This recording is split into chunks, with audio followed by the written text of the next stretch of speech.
आपके अपने YouTube channel Help to Youth में आपका स्वागत है। दोस्तों, हमारे इस चैनल पर आपको भारत सरकार की व हरियाणा सरकार की महत्वपूर्ण योजनाएं के बारे में जानकारी दी जाती है और ख़ास तौर पर परिवार पहचान पत्र में से संबंधित जानकारी भी हमारे इस चैनल पे आपको मिलती रहती है। दोस्तों, आज की वीडियो बहुत ख़ास होने वाली है। आज की वीडियो में हम बात करेंगे कि परिवार पहचान पत्र यानी कि फैमिली आईडी में जो आपकी इनकम है, जो सालाना आय है, वो कैसे बढ़ती है और किस कारण बढ़ेगी। तो इसी से संबंधित हम वीडियो लेकर आए हैं। तो दोस्तों, अगर आप हमारे चैनल पर नए हो तो इस चैनल को सब्सक्राइब करें और इस वीडियो को शेयर करें। दोस्तों, शुरू करते हैं। जो हमारी फैमिली आईडी में जो इनकम है वो किस कारण बनती है और क्या रीज़न है उसके बढ़ने के।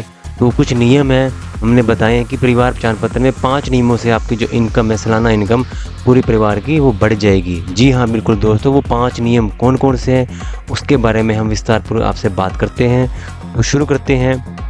पहला नियम क्या कहता है कि कर्मचारी, आप किसी भी विभाग में सरकारी कर्मचारी हो या आप गवर्नमेंट जॉब में हो या आप कॉन्ट्रेक्चुअल एम्प्लॉय हो किसी भी विभाग में, तो भी आपकी जो इनकम है वो आपकी सैलरी के अकॉर्डिंग आपकी इनकम बढ़ जाएगी।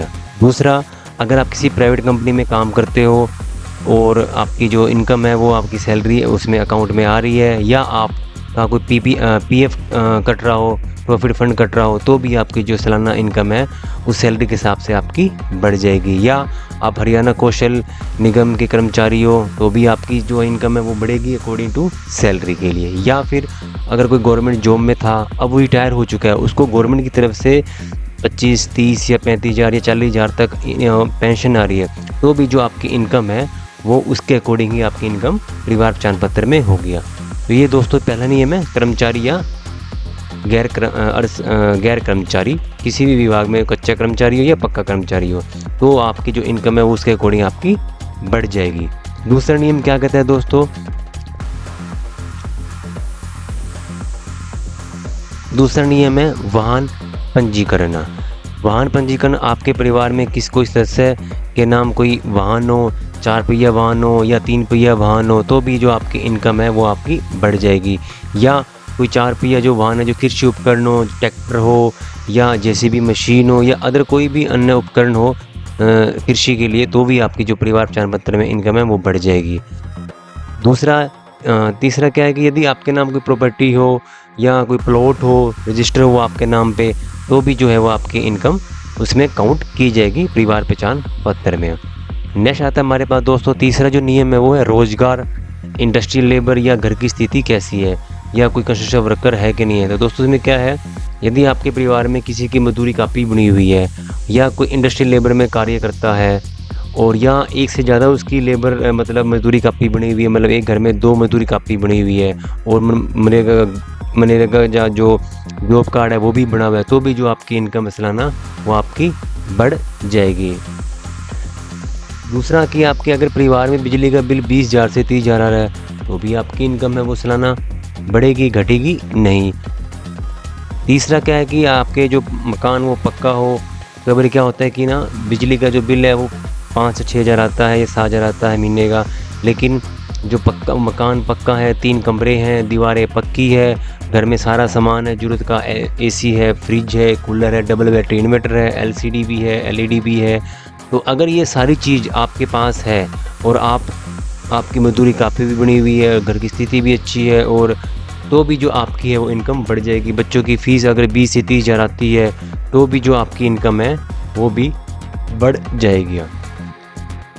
चौथा नियम कहता है कि आपका फसल पंजीकरण, आपने जो मतलब फॉर एग्जांपल कि आपके पास 3 से 4 एकड़ ज़मीन है और आपका पंजीकरण करवा रखा है मेरा फसल मेरा ब्यौरा पे, उसका जो पैसा है वो आपके अकाउंट में आया हुआ है, तो भी जो आपकी इनकम है वो बढ़ जाएगी। या आपके पास ज़मीन नहीं है लेकिन आपने ठेके पे ले रखी है कोई ज़मीन, और उसकी जो फैमिली आईडी है वो आपने मेरा फसल मेरा ब्यौरा पे पंजीकरण कर दी है और उसका जो पैसा है वो आपके अकाउंट में आया हुआ है। जितना भी अमाउंट में पैसा आया है वो अकॉर्डिंग टू रूल के अनुसार जो आपकी फैमिली में जो इनकम है वो स्लैब है वो बढ़ जाएगी।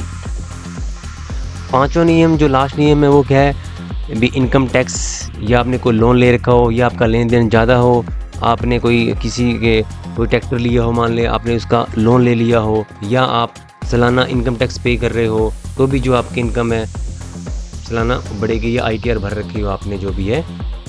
दूसरा कि अगर आपने जो लोन ले रखा हो उसकी महीने किस्त 15,000 से ज़्यादा है, तो 15,000 से ज़्यादा अगर महीने किस्त भर रहे हो तो आप समझ सकते हो कि उसकी इनकम है वो 3 लाख से ज़्यादा ही मानी जाएगी।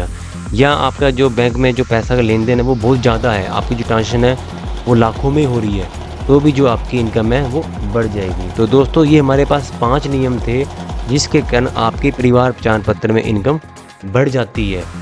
कौन कौन से 5 नियम वो हमने डिस्क्रिप्शन आपको बता दिया है कि ये 5 नियम हैं, इसके अनुसार ही आपकी जो परिवार पहचान पत्र में इनकम है वो बढ़ जाती है।